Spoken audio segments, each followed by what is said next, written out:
வணக்கம். நான் சுதர்ஷன் மகேஷ். லோக்சபா பரபரப்பாக நடந்துட்டு இருந்தது. ஸோ அதில் வந்துட்டு முந்தானத்து ராகுல் காந்தி பாஜகவையும் ஆர்எஸ்எஸ்ஸையும் மோடியவும் அமித்ஷாவையும் வச்சு செஞ்சுருந்தார். அதற்கு பதிலடி கொடுக்கக்கூடிய விதமாக நேற்றுக்கு பிரதமர் மோடி ராகுலையும் காங்கிரஸையும் மொத்தமாக இல்லாமல் பண்ணிட்டார் அப்படின்றத நம்மளால் பார்க்க முடிஞ்சுது.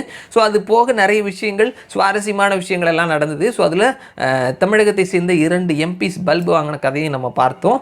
அதை பற்றி தான் நம்ம இந்த வீடியோவில் பேச போகிறோம். முதலாவது வந்துட்டு கான்ஸ்டிடியூஷன், அரசியலமைப்பு, அந்த புக்கெல்லாம் தூக்கிட்டு வந்துட்டு பெர்ஃபார்ம் பண்ணிட்டு இருந்தாங்க எதிர்கட்சியை சேர்ந்தவர்கள். ஸோ அவர்களுக்கு ஒரு பதிலடி கொடுக்கக்கூடிய விதமாக முன்னாள் அமைச்சர் அனுராக் சிங் தாக்கூர் அவர் சரியான பதிலடி கொடுத்துருந்தாரு.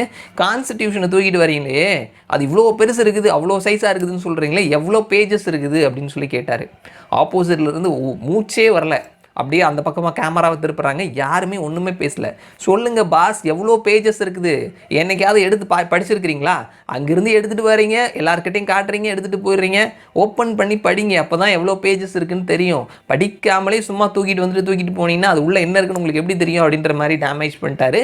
ஆப்போசிட் சைட்லேருந்து ஒரு வாய்ஸுமே வரலை அப்படின்றத நம்மளால் கவனிக்க முடிஞ்சுது. ஸோ இது ஒரு பக்கம் போயிட்டு இருக்குது.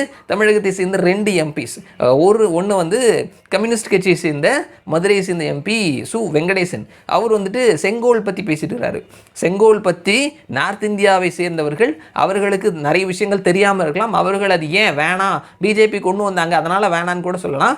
தென் மாநிலங்களை சேர்ந்த, குறிப்பாக தமிழகத்தை சேர்ந்த நீங்களே எடுத்து கொடுத்த செங்கோலை பற்றி நீங்கள் போய் தப்பாக பேசலாமா? என்ன சொல்லியிருக்கிறார் அப்படின்னா, செங்கோலை வச்சிருந்த மன்னர்கள் வந்துட்டு அவருடைய அந்த புறங்களில் பல பெண்களை வந்துட்டு கொடுமைப்படுத்தி இருக்கிறாரு. ஸோ இந்த செங்கோலை அங்கே வச்சிருக்கிறீங்களே, ஸோ இதுவும் இந்தியாவில் இருக்கக்கூடிய பெண்களை கொடுமைப்படுத்துகிற மாதிரி அதனுடைய சிம்பிளாக தான் வச்சிருக்கிறீங்களா அப்படின்னு சொல்லி கேட்டிருக்கிறாரு. ஸோ அவர் தான் வந்துட்டு செங்கோலை இங்கிருந்து அவர் ப்ளஸ் தமிழகத்தை சேர்ந்த ஐடி துறை அமைச்சர் பிடிஆர் தியாகராஜன், மதுரையினுடைய மேயர் எல்லாரும் சேர்ந்து அந்த செங்கோலை எடுத்து கொடுக்குற மாதிரியான ஒரு இமேஜ் இருக்குது. ஸோ நீங்களே இங்கிருந்து பெருமையாக அதை எடுத்து கொடுத்துட்டு அங்கே போயிட்டு நீங்களே அதை அசிங்கப்படுத்தலாமா?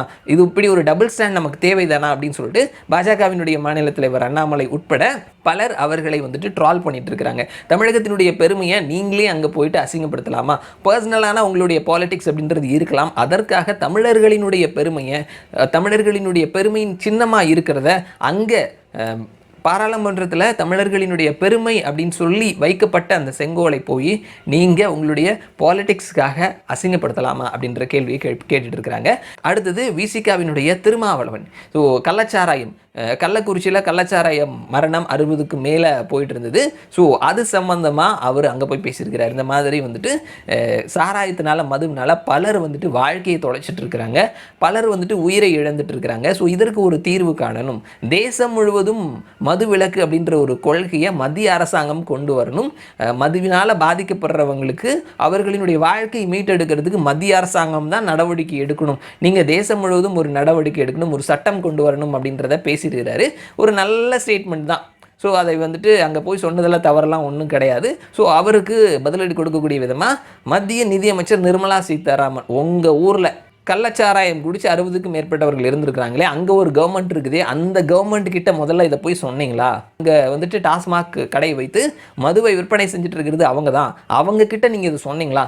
முதல்ல அங்கே போய் சொல்லுங்கள், அவங்க கிட்ட கேளுங்க, அதுக்கப்புறம் இங்கே வாங்க அப்படின்ற மாதிரி சொல்லிட்டு பல்பு கொடுத்துட்டாங்க.